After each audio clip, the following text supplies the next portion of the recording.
చివరి తీర్మానాన్ని ప్రవేశపెట్టబోతున్నాం. సరిగ్గా సమయం ప్రకారమే 10 నిమిషాలు 15 నిమిషాలు అటు ఇటుగా కొనసాగుతూ ఉంది. ఎంతో ప్రాధాన్యమైనటువంటిది. ఒక రాజకీయ పార్టీ తన దిశను దశను భవిష్యత్తును తెలియజేసేటువంటి రాజకీయ పార్టీ తీర్మానాన్ని ప్రవేశపెట్టడానికి చివరిగా రాజకీయ తీర్మానాన్ని ప్రవేశపెట్టడం కోసం 3 టర్ములు పార్లమెంటు సభ్యుడిగా ఉంటూ తండ్రి బాటలో ప్రజల స్వరాన్ని వినిపిస్తున్నటువంటి వ్యక్తి,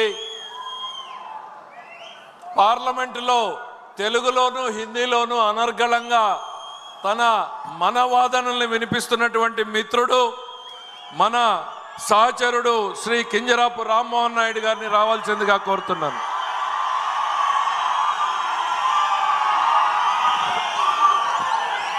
సభకు నమస్కారం.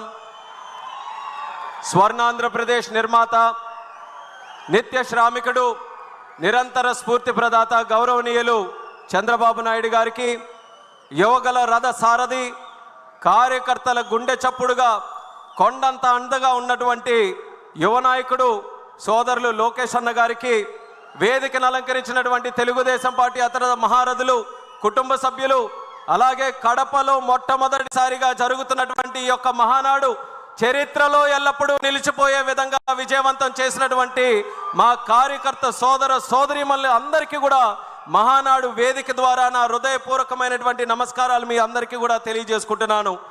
ఈ యొక్క రాజకీయ తీర్మానానికి ఒక ప్రత్యేకత ఉంది.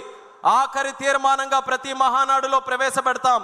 గతం ఒక్కసారి గుర్తు చేసుకుంటే ఇదే తీర్మానం మన తెలుగుదేశం పార్టీకి వన్నె తెచ్చినటువంటి ఒక నాయకుడు, పరమ విధేయుడుగా పనిచేసినటువంటి వ్యక్తి, చంద్రబాబు నాయుడు గారికి కుడిభుజంలో ఉన్నటువంటి వ్యక్తి, ఇటు పార్టీకి అటు క్యాడర్కి అనుసంధానం చేసుకుంటూ నిరంతరం పార్టీ కోసం ప్రతి ఒక్క ఊపిరి కూడా ఆయన పోషించినటువంటి స్వర్గీయ కింజరాపు ఎర్రన్నాయుడు గారు ఇదే రాజకీయ తీర్మానాన్ని ప్రవేశపెట్టేవారు. ఆయన అడుగుజాడల్లో ఈ యొక్క అవకాశం నాకు కల్పించినందుకు చంద్రబాబు నాయుడు గారికి ప్రత్యేకమైనటువంటి ధన్యవాదాలు తెలియజేసుకుంటున్నాను. ఈ యొక్క రాజకీయ తీర్మానంలో మొట్టమొదటి అంశం కింద పెహల్గాంలో 22 ఏప్రిల్ తేదీన జరిగినటువంటి సంఘటన ఏదైతే